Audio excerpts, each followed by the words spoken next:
হাইকোর্টের নির্দেশে নগদ টাকা লুটের ঘটনায় পশ্চিম আগরতলা থানায় নিযুক্ত পুলিশ আধিকারিক পরিতোষ দাস এবং সিভিল পুলিশ স্বেচ্ছাসেবী দিলওয়ার হোসেনের বিরুদ্ধে তদন্ত শুরু করেছে রাজ্য পুলিশ।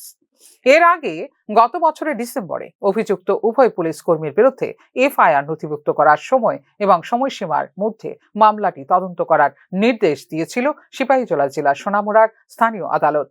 শেষে এই পদক্ষেপের বিরুদ্ধে হাইকোর্টের দ্বারস্থ হন অর্থ লুটের শিকার সংশ্লিষ্ট পরিবার, যেখানে পুলিশকে তদন্ত চালিয়ে যেতে নির্দেশ দেয় উচ্চ আদালত। সাম্প্রতিক সময়ে এমন বেশ কয়েকটি অপরাধের ঘটনায় পুলিশ কর্মীদের জড়িত থাকার প্রমাণ পাওয়া গেছে, যা অনেকটাই অস্বস্তিতে ফেলেছে রাজ্যের স্বরাষ্ট্র দপ্তরকে।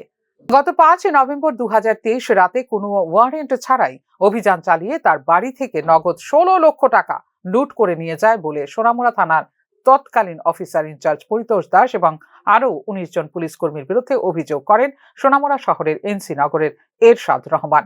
অভিযোগকারী সোনামুড়া শহরের এনসি নগরের বাসিন্দা এরশাদ রহমান অভিযোগ করেছেন যে সোনামুড়া থানা তৎকালীন অফিসার ইনচার্জ পরিতোষ দাস এবং আরও 19 জন পুলিশ সদস্য 5 নভেম্বর 2023 রাতে কোনো ওয়ারেন্ট ছাড়াই তার বাড়িতে অভিযান চালিয়ে তার বাড়ি থেকে নগদ 16 লক্ষ টাকা লুট করে নিয়ে যায়। পরিতোষ দাসের নেতৃত্বে পুলিশ দল দরজা ভেঙে নগদ টাকা ছিনিয়ে নেয়, যা আমি সেদিনেই জমি বিক্রি করে পেয়েছিলাম। তারা আমাকে মাদক ব্যবসায় জড়িত থাকার অভিযোগ আনে।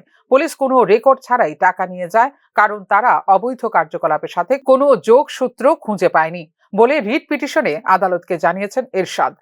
টাকাটি তার অ্যাকাউন্টে জমা হওয়ার কথা ছিল, কিন্তু পরের দিন যখন এরশাদ সেই অর্থ নিতে থানায় যান, তখন তার দাবি অস্বীকার করে এক্ষেত্রে কোনো নগদ টাকা সম্পর্কে অবগত নন বলে জানিয়ে দেন থানার তৎকালীন ওসি পরিতোষ দাস। টাকা ফেরত পেতে এসপি সিপাহীজলা এবং ত্রিপুরা পুলিশের অন্যান্য শীর্ষ কর্মকর্তাদের কাছে অভিযোগ করে কোনো সাড়া পাননি বলে আদালতকে জানিয়েছেন এরশাদ Rahman.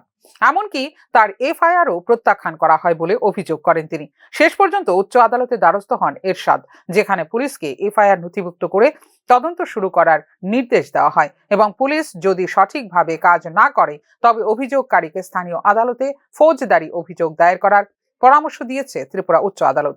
Bureau report, news now.